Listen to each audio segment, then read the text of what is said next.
O Evidência já vem focando sobre série reportagens há algum tempo. Já falamos sobre arquitetura e decoração, nutrição e agora chegou a vez de falarmos sobre gestação. Na primeira reportagem dessa série, vamos falar sobre mitos e verdades, o que pode e o que não pode nesse período. Acompanhe.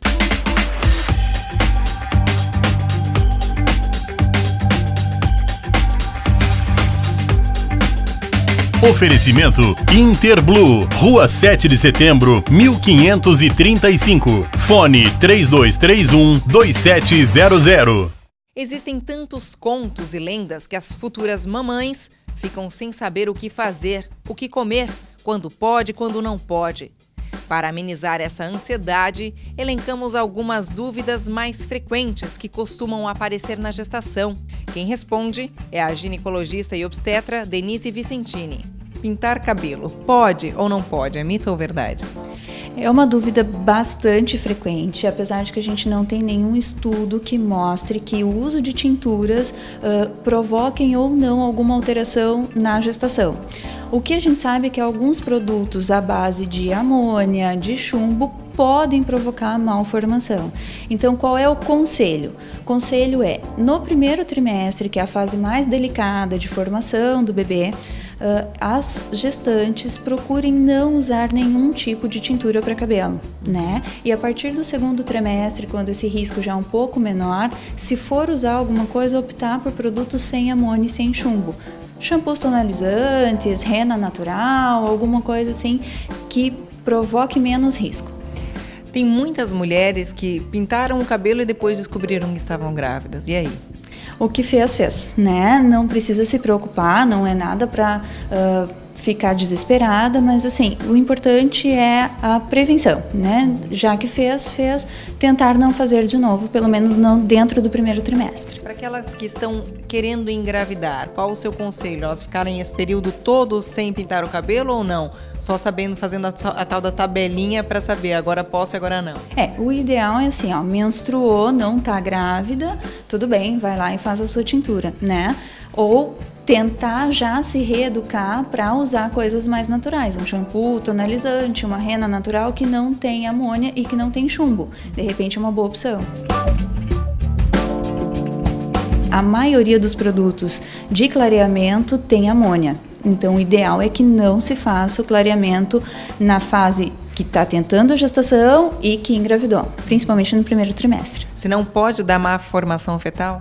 É um risco que se corre. Apesar de não ter nenhum estudo assim que diga que o produto cause malformação fetal, a gente também não tem nenhum estudo que diga que não cause. Pode, desde que ela não tenha nenhuma comorbidade, que a gente chama. Uma paciente que não tenha hipertensão, que não tenha diabetes, que não tenha tido um parto prematuro anteriormente, não tem nenhum problema. Até o segundo trimestre. A partir do segundo trimestre, de 28 semanas mais ou menos, algumas companhias exigem um atestado médico. Então, essa paciente vai ter que conversar com o seu obstetra para ver se ele libera. Na reta final, no 9º mês, digamos assim, o ideal é que não viaje. Se precisar viajar, algumas companhias aéreas exigem que o médico esteja do lado da passageira, pelo risco que tem dessa paciente entrar em trabalho de parto. Tem uma coisa que é muito importante, assim, viajar de avião não provoca malformação fetal, mas aumenta o risco de trombose e varizes, por exemplo. Então, assim, o ideal é que as pacientes que vão viajar usem meia elástica de média compressão, caminhem durante a viagem, a cada 1 hora, 1 hora e meia, caminhar ali na cabine para movimentar um pouco, se manter hidratada, isso é importante. Viagens mais longas, talvez seja necessário o uso de medicações que ajudem na circulação. Então, viagens longas, a paciente tem que conversar com seu obstetra sobre o uso dessas medicações.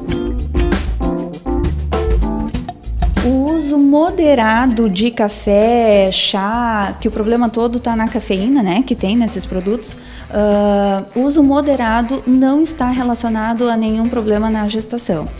O uso excessivo do café ou do chá ou de qualquer outra bebida, refrigerante e outras coisas que contêm cafeína, chimarrão e tudo, estão relacionados, o uso excessivo está relacionado com baixo peso ao nascer e trabalho de parto prematuro. Então, o ideal é um consumo moderado. Se a paciente está dentro de uma gestação que não apresenta nenhuma complicação, a paciente não tem placenta baixa, a paciente não tem ameaça de abortamento, não tem sangramento, não teve parto prematuro numa gestação anterior, ela pode manter uma relação sexual normal, sem nenhum problema. A questão vai no conforto, né? Conforme a barriga vai crescendo, talvez o casal tenha que se readaptar em algumas coisas, mas não tem nenhuma contraindicação.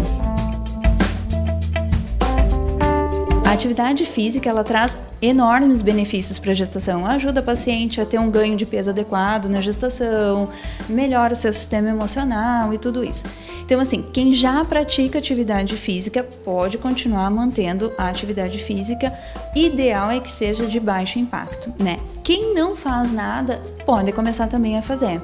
Algumas atividades, por exemplo, natação, hidroginástica, yoga, pilates, acompanhados de um profissional que saiba lidar com a gestante, traz muitos benefícios durante a gestação. Quais seriam as atividades que não seriam recomendadas, digamos as de alto impacto que você citou? Atividades de impacto, musculação pesada, boxe, muay thai, assim, que tenha muito contato corporal não é adequado. Suplementos, assim, suplemento obrigatório da gestação é ácido fólico. Isso é a única coisa que a gente tem comprovado de que a suplementação de ácido fólico diminui o risco de malformação do sistema nervoso central do bebê, anencefalia, espinha bífida, enfim. Isso é obrigatório para todas as pacientes que estão tentando engravidar e durante o primeiro trimestre da gravidez. Nenhuma dieta traz o tanto de ácido fólico que a mulher precisa, então ela precisa tomar realmente o ácido fólico. Os multivitamínicos, essas coisas todas, não têm comprovação científica de que traga benefícios para a gestação. Alguns estudos apontam que o uso de ferro aumentam as chances da paciente ter uma gestação melhor com a diminuição da incidência, por exemplo, de baixo peso ao nascer, né? Mas então o que a gente tem de estudos que mostrem benefício, ácido fólico e ferro. As outras coisas todas não têm benefício. O ácido fólico deveria se tomar antes da gestação ou só a partir do momento que ela descobriu que está grávida? O ideal é começar no mínimo 3 meses antes de gestar e manter ele no primeiro trimestre. Com relação aos suplementos de academia, de quem pratica atividade física, pode ou não pode? Os suplementos de atividade física específicos, assim, a gente não tem nenhum estudo que comprove a segurança do uso na gestação. Então, se eu não sei que ele é seguro, eu não devo usar. Né? A palavra-chave é bom senso. Engravidou? Hora de rever as prioridades. Nesse momento, o filho é quem ganha o papel principal. A partir do momento que a mulher está gestando, a prioridade é aquele feto, é aquele bebê. Então, assim, tudo vai ser voltado para ele. Até algumas vaidades, algumas coisas a gente tem que deixar um pouquinho de lado, pensando no bem-estar do bebê. São outras prioridades. São outras prioridades. Tá certo, gente. Essa foi a nossa primeira parte do programa Mitos e Verdades na Gestação. Semana que vem a gente retorna com mais mitos e verdades. Tem muita coisa ainda para abordar. Tem bastante coisa. Tá certo. Então, semana que vem retornamos com mais mitos e verdades na gestação.